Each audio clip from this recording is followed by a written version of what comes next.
Hello, good morning, everybody. Welcome to Family Focus on Blog Talk Radio. My name is Line Brunet. I'm your host. I am a Master Certified Life, Family, and Spiritual Coach, and so that just fits right in with our next guest, which is Ruth Milstein, and Ruth's book is filled with a huge variety of wonderful exotic recipes, and they're easy to make.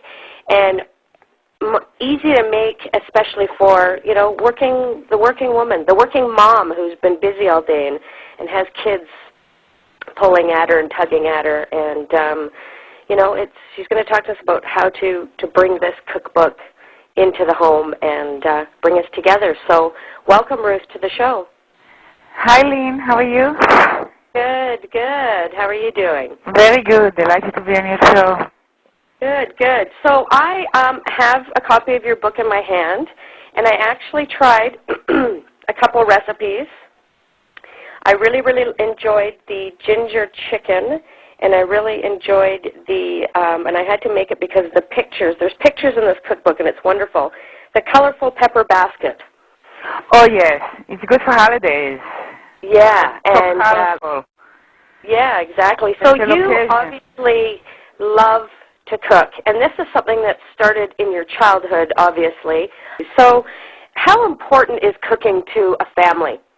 First of all, putting us together. If we eat, because now with all the gadgets, with the children and everybody in different areas, at least 2-3 times a week, if we eat together, it will bring us together. Food brings everything together. Yes. And as a young child, my mother encouraged me to cook together with her.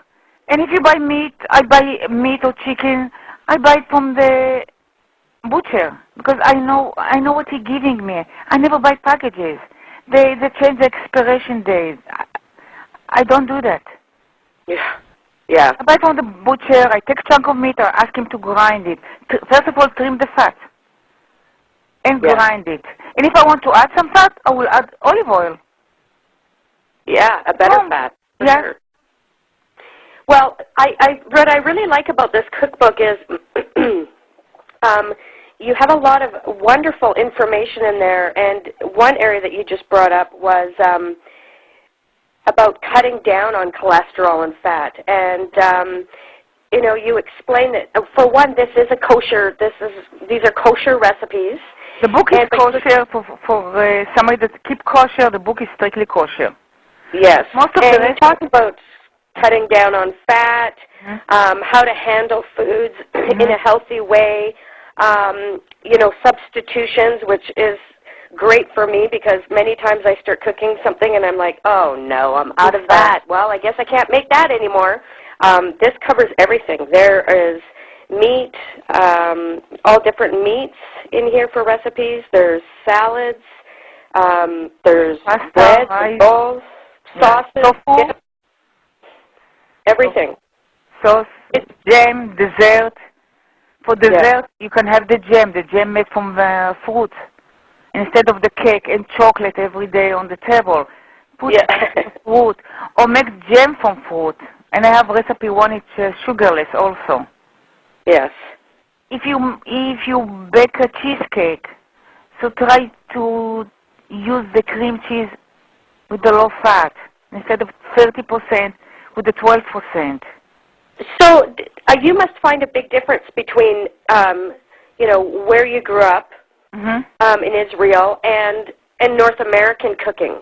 Was it difficult for you to cook the way you wanted, or was it easy to find the things? In the beginning also, I started hamburger and all this stuff. I said, no, this is not good. This is not good. I went back to my roots. Yes. I use wine. It's left over from dinner or bottle of wine.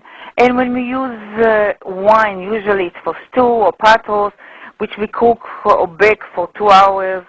So most of the alcohol evaporates, so children can eat it too. What do you find is the biggest difference between the Israeli Mediterranean way of eating and North American way of eating? The Israeli eat the main meal lunchtime. most of the people lunchtime. In the evening, they eat like dairy or some fruit or omelette. This is a big difference. And this book provides wonderful tips, information, and shows that it's not difficult and a much healthier way to eat.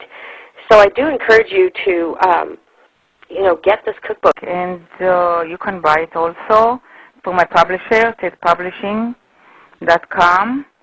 You can order it. You get it in 2 days, or in all the bookstore, Amazon, Overstock.com. That's an excellent idea. Yeah, I wouldn't have thought of that either. That's really awesome. So, like I said, Valentine's Day is coming, and maybe if you don't have children, you and your loved one can get in the kitchen and plan these meals and look at it. And these are things that we do all have in our kitchen. And it's really not that difficult. It just requires a little planning, and it requires a great cookbook like this to show us really how easy it is.